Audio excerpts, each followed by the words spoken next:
Welcome back, WNST, Towson, Baltimore, and Baltimore Positive. We're off to a fresh start here, not only in the United States of America with a new president, but also into the offseason of the Ravens, sort of intersecting within an hour of each other as John Harbaugh held a Wednesday afternoon press conference in the aftermath of what is, Luke, as much as we talk about when you import Trevor Price or Eric Weddle or Matt Burke or Anquan Bolden or any of these Calais Campbell or Chris Canty into this, there is a point at the end of the season where the 30-something guys wind up being on the other side of a waiver wire or they get traded off to the 49ers. Mark Ingram's turn was this week, and I guess, Luke, as the purple turns is what we would say for those of us that have done this before. Yeah, you just said it. For every arrival, there's ultimately going to be an exit. And in most cases, it's not going to be a Ray Lewis-like exit. It's going to be, see ya, thanks for everything you've done. It's nothing personal. It's what? It's business. So that's what we saw with Mark Ingram. Mark Ingram made a lot of money for not running the ball this year.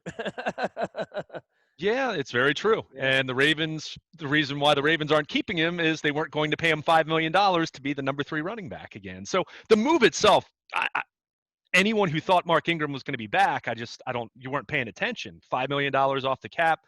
We haven't talked about this a whole lot, Nestor, but this is going to be a major topic of conversation, the salary cap in general.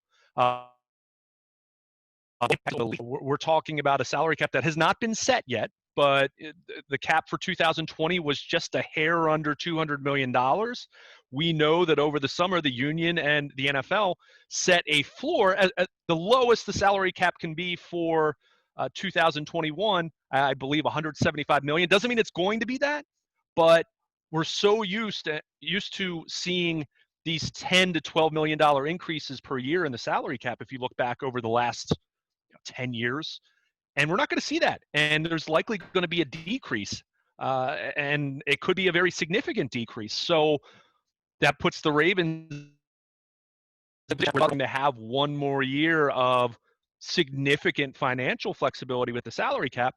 That's not going to happen. Now, everyone else is in the same boat. So this isn't a Ravens exclusive problem, but it does lead you to potentially have to make some more difficult decisions than you would have anticipated a year ago at this time.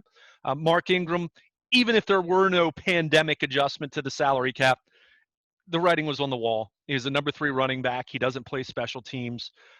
J.K. Dobbins and Gus Edwards were markedly better. And when you have a quarterback who's the greatest rushing quarterback in NFL history, this was not a difficult decision. The only surprise was the timing of it. Typically, you see these kind of moves come in February and early March, but I think the Ravens had a discussion with Mark Ingram, and they said, look, this is what's going to happen.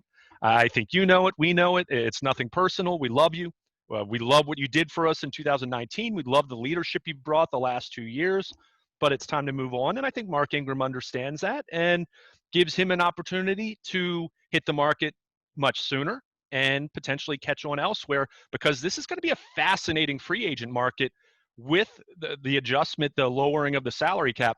I'm guessing, Nestor, we're going to see a lot of 1-year deals with voidable years added onto the contract, which basically is for accounting purposes. So it's going to be difficult for the Mark Ingrams guys, of the world. right? The Mark Ingrams become where Adam Jones was in baseball a couple of years ago. Whereas, exactly, Mark, if you want to play, it's $1 million, and we'll have you come in and be a good leader, and that. And if you want to play for $1 million, and I guess every veteran football player hears or feels that if they have that kind of value. Yeah, and it's especially tough at the running back position. We know that. I mean, we're going to be talking based on how J.K. Dobbins played as a rookie. We're going to be talking in a few years whether the Ravens should be extending J.K. Dobbins. And I'm probably going to tell you, Nestor, they probably shouldn't because of how this goes with running backs and valuing them. So, by the way, I would say, though, really Frank tough. Gore running the ball and Adrian Peterson, and a couple other I'm like, But those are the exceptions, right? Right. Ingram could still maybe go play somewhere, though. Oh, don't misconstrue.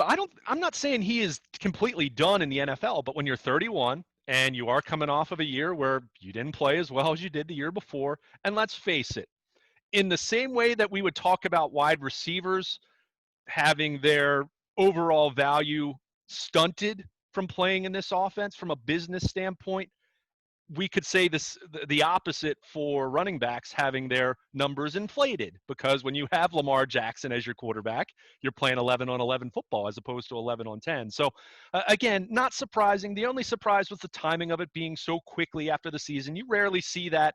Usually the only time you see something like that is when it's a player dealing with a legal issue. I seem to recall Terrence Cody being cut very early in the offseason when he had his legal issues. I remember Matt Elam being one.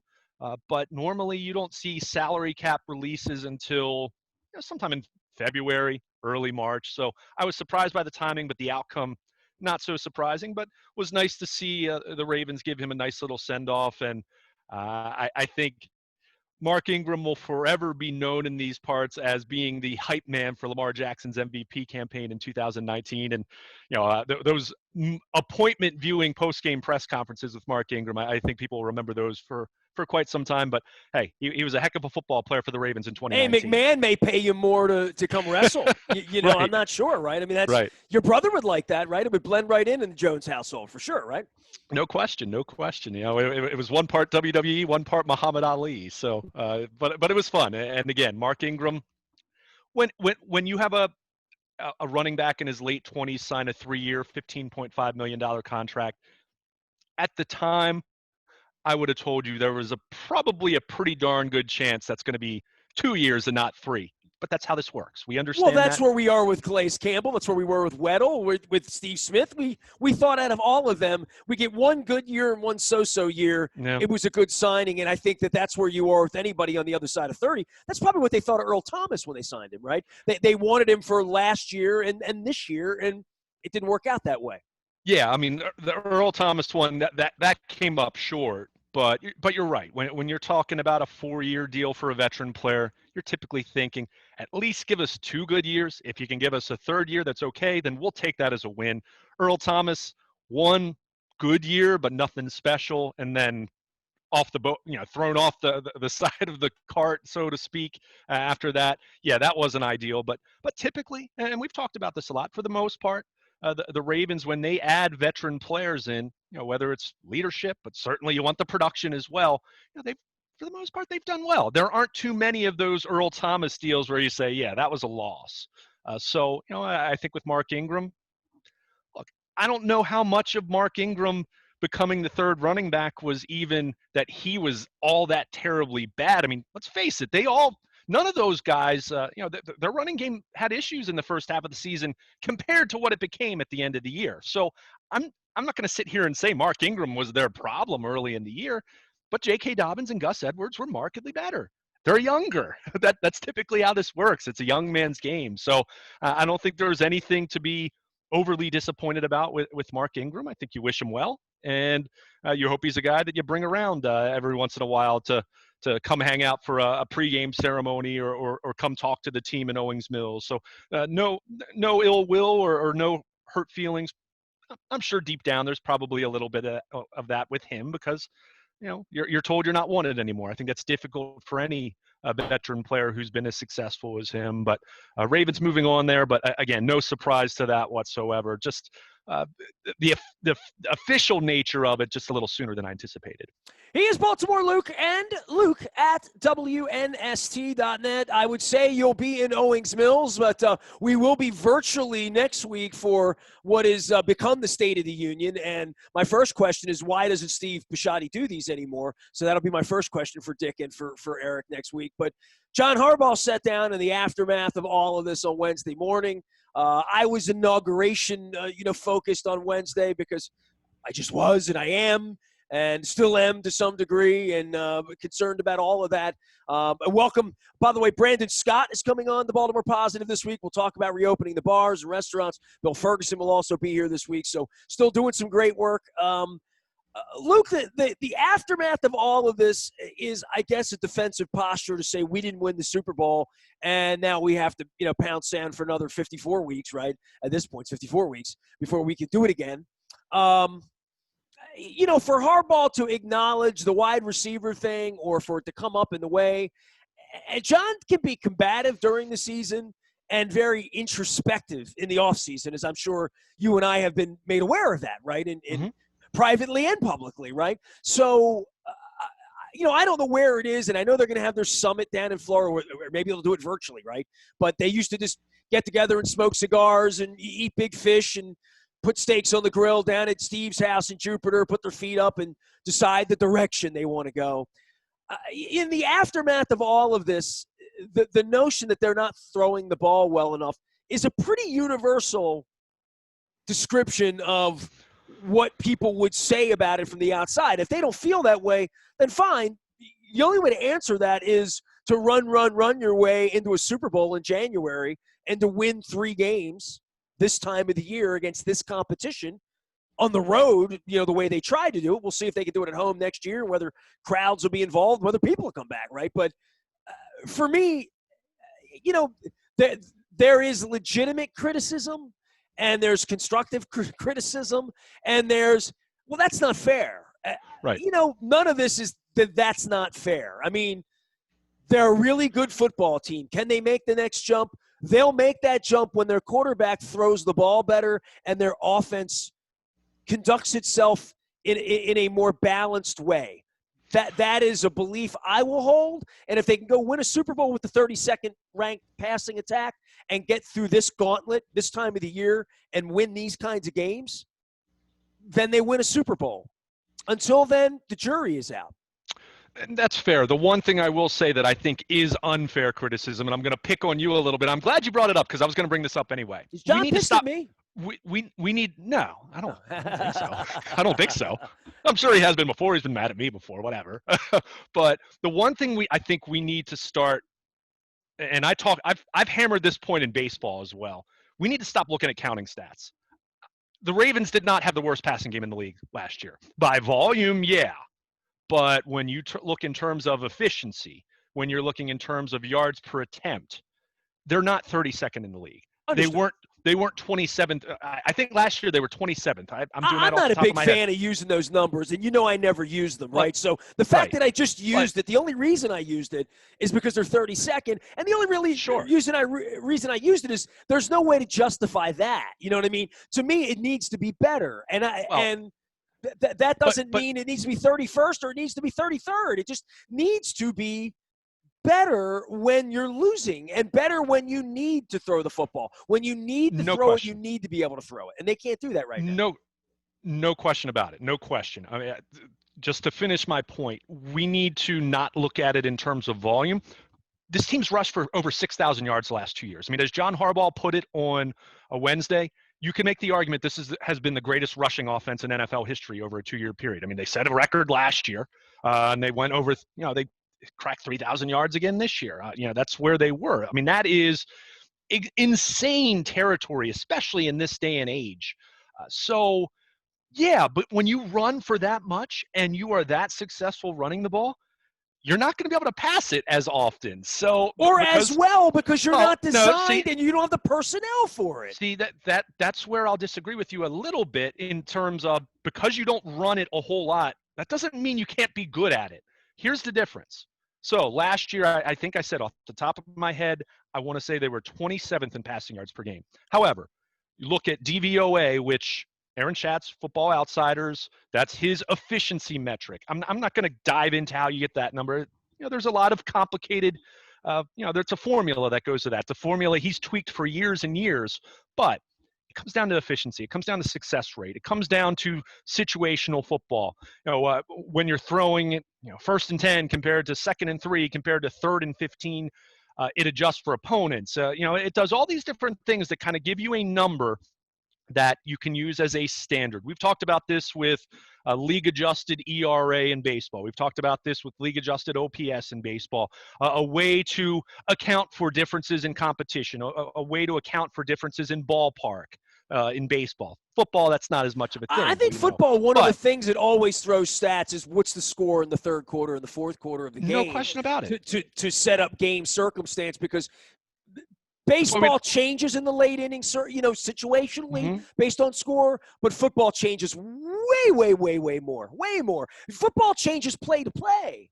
That's why we can't look at the final box score and just look at the run pass ratio and say, oh, you should have run it more. Well, or, oh, you ran it a whole bunch in that game. Well, guess what? We ran it a whole bunch in that game because we were winning in the second half, and that's what winning teams do. You run because you're winning.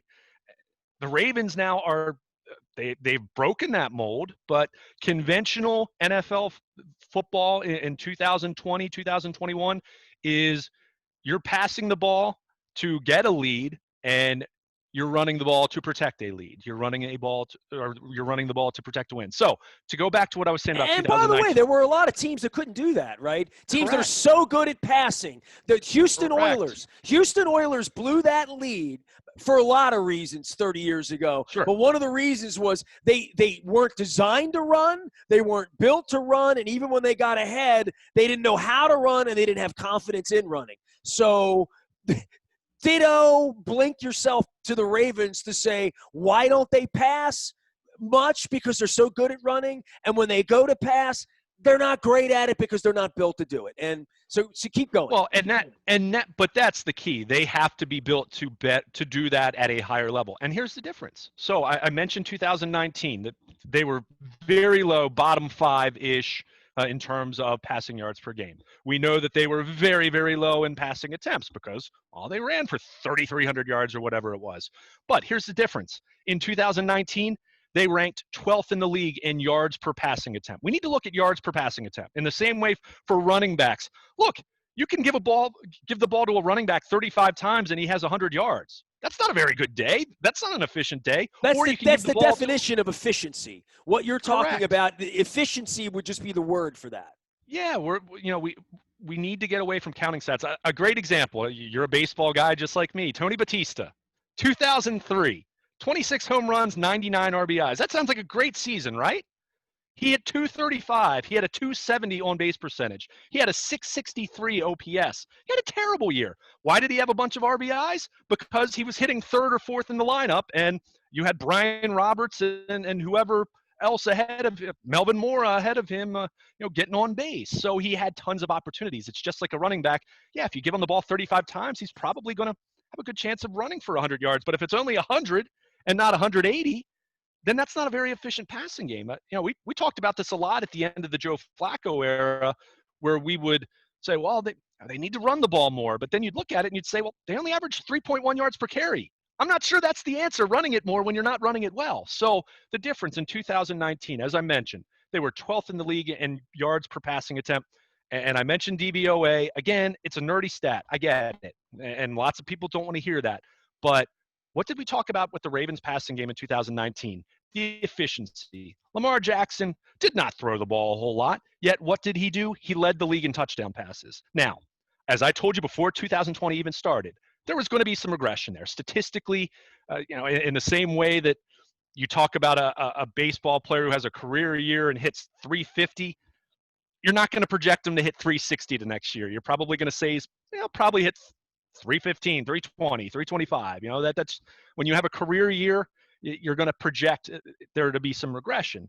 But the problem is the Ravens fell from 12th in yards per attempt all the way down to 18th in yards per attempt. And that was even with their passing game being better down the stretch. It wasn't good enough. And it's not a volume thing. It's an efficiency thing. It's being more consistent in what they do. They were much more consistent throwing the football in 2019. Go back and look. Lamar Jackson had 5 touchdown passing performances. He had a perfect rating in a couple games. If you can't throw the football at all, those things don't happen. You don't magically throw 5 touchdown passes. You can certainly have good games against lesser opponents, but there was clearly a much higher level of throwing the football in 2019. Now, fast forward to this year. You had a much different offense in terms of no Hayden Hurst early in the year. They ran so much 12 and even 13 personnel, 2 tight ends, 3 tight ends. So they were automatically in more 3 wide receiver sets. They didn't have 3 wide receivers to really feel that you'd want to have them out there from a passing standpoint on a down-by-down basis. This team brought in Des Bryant to try to help. He hadn't been in the league in 3 years. So it kind of shows you where they were there. We talked about the running game not being as special early in the season. That has an impact. And then, you start to, you lose Ronnie Stanley. You already didn't have Marshall Yonda. You move Orlando Brown to left tackle from right tackle. And yes, he did a fantastic job, but Lamar you wasn't added, healthy. I keep going back to that. Lamar yeah, I wasn't mean, healthy for a period of time. there was a brief period of time. I still don't put as much into that as you, but we agree to disagree on that. But here's the thing, and this is where I do go back and I look at what happened on Saturday night. We do this thing every year, and this is not a Baltimore exclusive thing. This is every team that falls short. Whether you don't make the playoffs, whether you're in the conference championship game, whether you're in the Super Bowl and you lose, automatically we tend to blame coaches because we don't buy coaches' jerseys. I mean, no one's waiting to get Greg Roman's autograph, right? I mean, that's just the way this works, and coaches understand that. But we've heard a lot of people talk about the Ravens passing game being too simplistic, and that's something I've talked about. And but I thought it was interesting. I'm going to link to this at BaltimorePositive.com when I write about the passing game here over these next few days. But I came across a video, and one thing that's been interesting has been to hear analysts, whether we're talking about just a football writer like a Doug Farrar at USA Today, someone we've had on the show before, whether you're talking about a Ryan Clark, a Dominique Foxworth, Shannon Sharp, Steve Smith. We've seen a lot of players kind of look at this, kind of from a pro Lamar stance and say, hey, this passing game is too simplistic. And there's validity to that. And you can certainly look at elements of their passing game and say, there's not a whole lot to that, what they're doing right there. So there's some of that. Of course, I'd be remiss if I didn't bring up the offensive line and the issues they had with pass protection on Saturday night. That said, I saw a great video done from JT O'Sullivan, former NFL quarterback.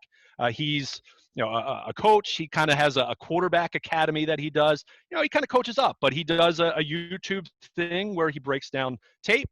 He did a 40-minute breakdown on the Ravens and their passing game on Saturday night. And my overall thought, my gut on what had happened Saturday night, I thought it was much more offensive line. I thought it was receivers not getting open. I thought it was, J.K. Dobbins dropping a couple checkdowns that could have gone for big yardage. I kind of thought it was a universal thing, and I thought, Lamar made some bad throws, and of course the fatal flaw, right? The backbreaker was the interception. But watching JT O'Sullivan break that down, there were a lot of plays left on the field, Nestor. There were a lot of plays where receivers were open. And you can go back and look at it. And O'Sullivan, he explains this in a way that it doesn't get too heavy on the X's and O's jargon that I think is intimidating, even for people who know football pretty well, but not at an NFL level kind of well.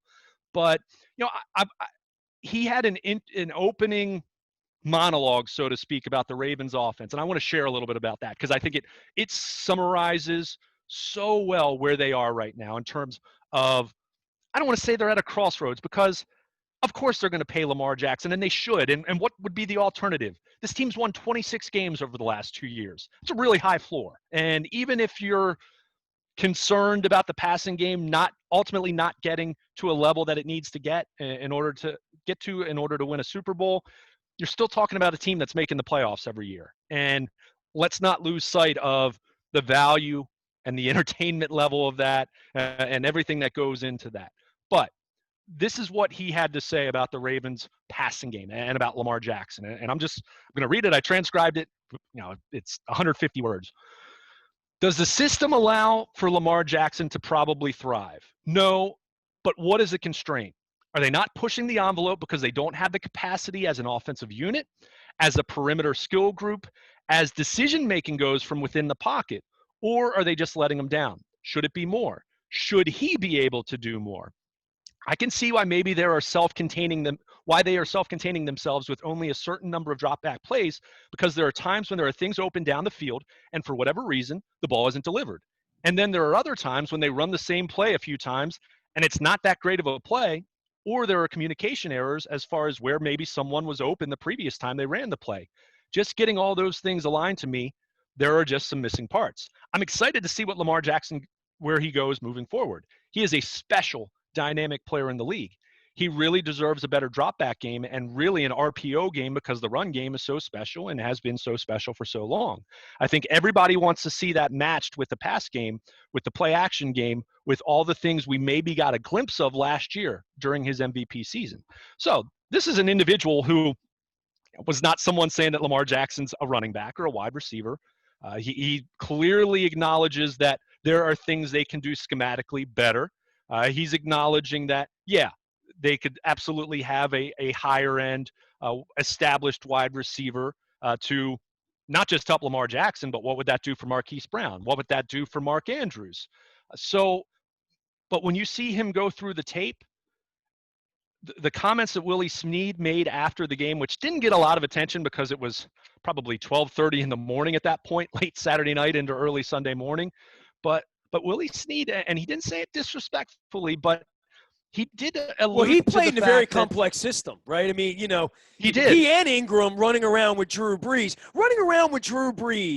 as a scientist on a football field versus Lamar Jackson. We're just in two different worlds, man. They're two different age groups, right? I mean, and you're talking about a Hall of Fame already, a slam dunk, first ballot, Super Bowl winning, record-setting quarterback who was at the end of his career, and even when Willie Snead played with him, Drew Brees was well into his 30s at that point. Yeah, Tom Brady's running around this weekend. There's a reason for that. It's the way he sees the game. Oh, but Tom Brady also, he's got a good team around him, and but at the same time, Lamar Jackson won an MVP his second year. Drew Brees didn't do that. So let's just keep the proper perspective there. But it was fascinating to kind of see what was there. And yes, there were some instances where the pass protection broke down. Of course, there were some instances where running backs were late getting out into the flat on a hot read. There were some instances where spacing was an issue between a couple wide receivers, whether it was some kind of a crossing route, a rub route, something along those lines. So there were issues across the board. But yes, Lamar Jackson really struggled on Saturday night. And that's not to say that the Ravens are doomed or that they can't win a Super Bowl with Lamar Jackson passing or anything like that. But it's a reminder that they need to get better across the board, and the quarterback's a big part of that. And I mentioned Willie Snead, for example. Go back and look. Willie Snead had very modest numbers in this game. I can tell you by watching the tape, Nestor, Willie Snead could have had a 2-touchdown, 100-plus yard performance based on plays that were there that just were not made. And when O'Sullivan went through this, and this is an important point because anyone who's watching tape and the best X's and O's breakdown kind of guys will always say this: we don't know what a player is coached, what they're taught, what they're instructed to do on any given play, what the original assignment's supposed to be. It's why I mentioned to you the play before the pick six. Everyone's talking about J.K. Dobbins totally missing Jerry Hughes and what that did for Lamar Jackson not being able to hit Marquise Brown. But I also wondered, what was Tyree Phillips supposed to do there? Because he didn't block anyone, and he's the right tackle. So, before we just automatically blame someone, we always have to acknowledge that we don't have the full picture and the full context of any given play. However, when you watch this breakdown, and again, it's excellent. It's 40 minutes. It's lengthy. You need to set aside 40 minutes to watch this rather than an hour-long show. By the way, I would say this on JT O'Sullivan. I've looked him up, and I've seen his work, actually, and I remember him as a quarterback, right? I mean, he was a guy that sort of banged around the he had some success, I think, over in Europe. So Baldinger would have called all those games and all that back in the day. I'll say this. He is the football coach of my cousin's high school in San Diego, Patrick Henry High School. That's interesting. So, yeah. Huh? I looked here. I saw Henry High School, Henry Football San Diego. I'm like, wow. So how about that? So, my cousin was a star tennis player there many moons ago, as she would say. So, and to be very clear, I'm not saying he's the final authority on this. I'm going to get him on the show, dude. I'm going to book him on, and you and I will get together with him next week. As well. And he did a video the week before, and was much more complimentary of Lamar Jackson's play in that game against the Titans.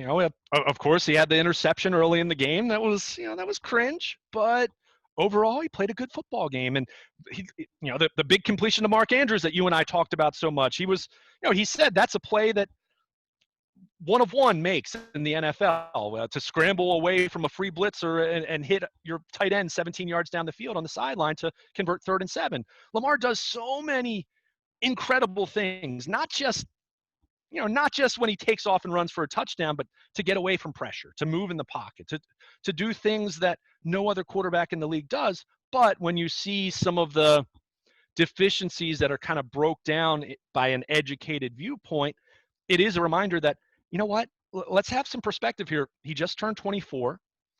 There are definitely things in their passing game that they can't do compared to Kansas City or even Buffalo at this point. But Buffalo is a great example, and this is why I'll continue to beat the table for finding a way to add another high-end wide receiver.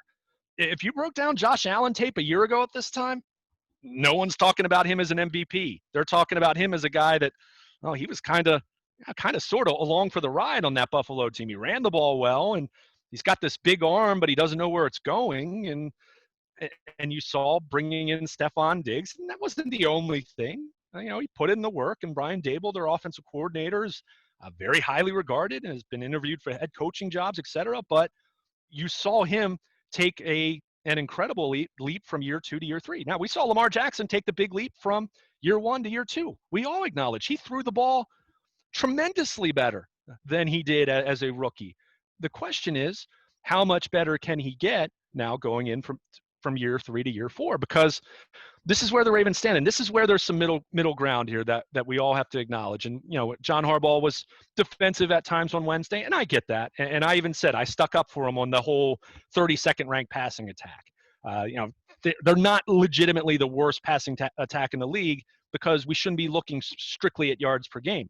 What we should look at is efficiency in yards per attempt, and that's where they are still lacking. And that's where they were bottom third of the league for most of the season, and then they did creep back up into roughly middle of the pack, or kind of the back end of the middle of the pack, if that makes sense. So they got better, but we talked about the level of competition late in the season. They weren't going up against the murderer's row of defenses. And then even Buffalo, that was a Buffalo defense that was okay.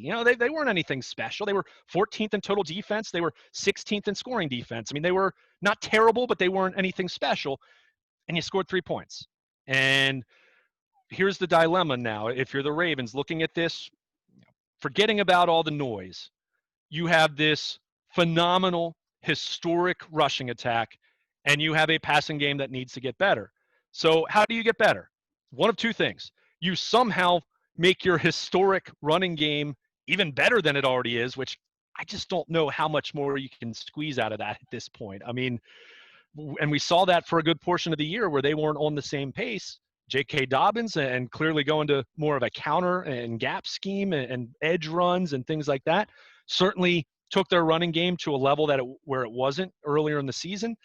But I just don't know, when you're averaging 5.5 yards per carry as a team, I just don't know how much higher you can go there, realistically speaking. I mean, at the end of the day, you're still running the football. So how do you get better then offensively? It's going to be the passing attack. And it's going to be Lamar Jackson putting in work. It's going to be Greg Roman continuing to tweak and continuing to evolve this thing. It's going to be certainly shoring up the interior of that offensive line, whether it's adding a center, whether it's adding an early round guard, whatever you decide to do. I think certainly they could stand to get better there, and you're going to get Ronnie Stanley back then. And you'll have Orlando Brown back at right tackle. So they have that.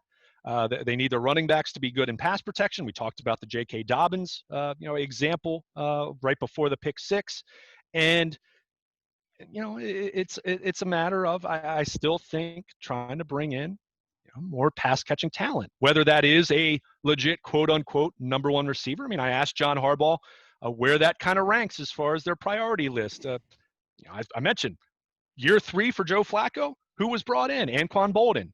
Bolden didn't catch 100 passes and have 1,400 yards every year. No one's suggesting that. When John gets defensive about critiques of the passing game, any informed critiques are not about, oh, you guys need to throw it way more. It's you need to throw it better when you do throw it. That's the key. So how do you get there? I think it's a combination of all of those things. And yes, a big part of that is Lamar Jackson putting in the work. And not saying he won't. He's put in the work. I'm not suggesting he doesn't have a work ethic.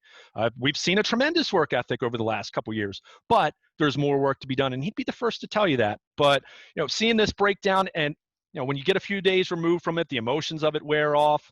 You do see that for as much as Greg Roman's kind of feeling the brunt of it and the offensive line's feeling the brunt of it, and look, the offensive line had a bad night, but there were plays out there and there were guys open and there were opportunities that the Ravens left on the field. And a big part of that was, yes, Lamar Jackson, for whatever reason, whether he didn't see him, whether he didn't have the confidence, whether he wasn't coached the right way. The other night was tough. Sure, I think so too. And the protection absolutely had a part in it. And we talked about this with Joe Flacco and his Justin final Tucker few got years. his feelings hurt. And, he's about the most confident coffee person I know. Sure. And again, to be clear, I'm not putting all this on the quarterback either. But, we kind of have this, you see it a lot, people that want to put everything on Lamar, which is absolutely ridiculous. And then sometimes you do have, well, this didn't work or this didn't work or this didn't work. But there were definitely plays that Lamar Jackson should have made. And I'm not even talking about. And if he made them, they're playing football this week. Sure. I mean, ultimately, and we talked about this with Joe Flacco a lot. Ultimately, you do need your quarterback to be able to overcome some deficiencies. That's why the Ravens are going to pay Lamar Jackson $40 million a year or whatever it's going to end up being, because, well, that's the market value. That's the going rate for an MVP caliber quarterback. And what's your alternative? I mean, you're going to start over? You're not going to pay him just because you're a little more concerned about the passing game? Their running game and his athleticism alone, those two factors alone, not even talking about their defense or Justin Tucker and the special teams, Saturday notwithstanding, they have a hell of a high floor with that running game and what Lamar Jackson just does strictly from a raw skill and athleticism standpoint. They've won 26 games with a passing game that they'll beat bad teams. They've beaten good teams too. Let's not act like they haven't. You're saying there's automatic wins on their schedule. But sure, no question. I mean, I'll be totally honest. I mean, if you gave a head coach the opportunity to say, you know what, no matter what happens, you're guaranteed 10 wins a year. You can take that as opposed to the unknown that you could go out and win 15. You could go 14-2 and be the number one seed. Or we can give you X number of years in a row of going 10-6. You're going to take the 10-6 because that's going to, especially with a 7-team playoff field, that's going to get you in the dance every year. And we've seen it. 2012, great example. Go back to the Steelers in 2005, the year after they went 15-1. They weren't nearly as good that year. We talked about this last year with Charlie Batch at the Super Bowl. They got in and they got hot at the right time. We've seen this over and over. The Giants did it twice with Eli Manning. Those weren't great teams in the regular season. Titans did it last year. Yeah, so you have examples of teams that make that run, and like the Titans, they get to the conference championship game, or you go all the way. So, last year's team was way better than the 2012 Ravens in the regular season. It wasn't even close. But which team did better in January? So, it's for the Ravens, it's finding that middle ground of, you don't want to take away from what is the key to their success, which is Lamar Jackson's legs and this running game being so overwhelmingly dominant. But, and this is what many players, and critics and fans have talked about here in the aftermath of the loss to Buffalo, at some point in time, it's inevitable that you're going to have to win a game when you're playing away from your strength a little bit. You're forced to play left-handed. That's what's been talked about. Bill Belichick. For years, the Patriots were so phenomenal at making you play left-handed, taking away what you did absolutely best and then forcing you to beat them in other ways. The Ravens have to get better at that. And until they do, you're in a position where you've got this, I don't know, mental block. That would imply that it's not reality. It's happened now twice in a row. I mean, the Chargers game, Lamar's rookie year, I don't put the same kind of stock in that as I do these last 2 years, where their offense is firmly established, it's installed, it's their identity. But until we see this team get better playing off schedule, playing away from their strength, when a team like Buffalo does a good enough job to take away the run, that you need to lean on the pass a little more, or you fall behind by 10 or 14 points, then there's going to be doubt. And let's be very honest about this and not use revisionist history. 3 years into the Joe Flacco era, there were plenty of questions whether Joe Flacco could lead the Ravens to a Super Bowl. I mean, it's just the truth. So, but let's keep the proper perspective. All is not lost. This is a heck of a football team still, and has a hell of a lot going for it, and it's got a really high floor. But to get to that next step, they've got to find more efficiency with the passing game. And a lot of that is going to be internal improvement, but I will continue to bang the table and say, if you can bring in an established high-end wide receiver, maybe it's a fantastic tight end in the draft that you love, in the same way you found Mark Andrews in the 3rd round, but they need another weapon in that regard. And I think that would help Lamar Jackson and this passing game in that journey to being more explosive, more consistent, more efficient than continuing to go with what they have, which is, let's face it, not exactly an overall top to bottom group of skill players that is scaring you in the pass catching department. He is Luke Jones and Baltimore Luke out on Twitter, Facebook, Instagram, where I am and where we're going to continue to be. Going to be a good couple weeks here. We're going to be celebrating the 20th anniversary of the Ravens winning Super Bowl 35. I'm going to be unloading my phone, catching up with lots and lots of old friends, as well as doing what we usually do at Radio Row. We're not in Tampa this year, nor are the Ravens. We will be here, probably catch up with a bunch of football friends, some celebrities and whatnot, as we also catch up with the mayor of Baltimore this week, the Harford County executive, Barry Glassman's next week, also the leader of the Senate here, Maryland, Bill Ferguson, will be joining us talking about Kerwin and education and the new day dawning in Washington, D.C. You can find me, Nasty, at WNST.net. We are WNST.net, AM 1570, Towson, Baltimore, and we never stop talking Baltimore positive.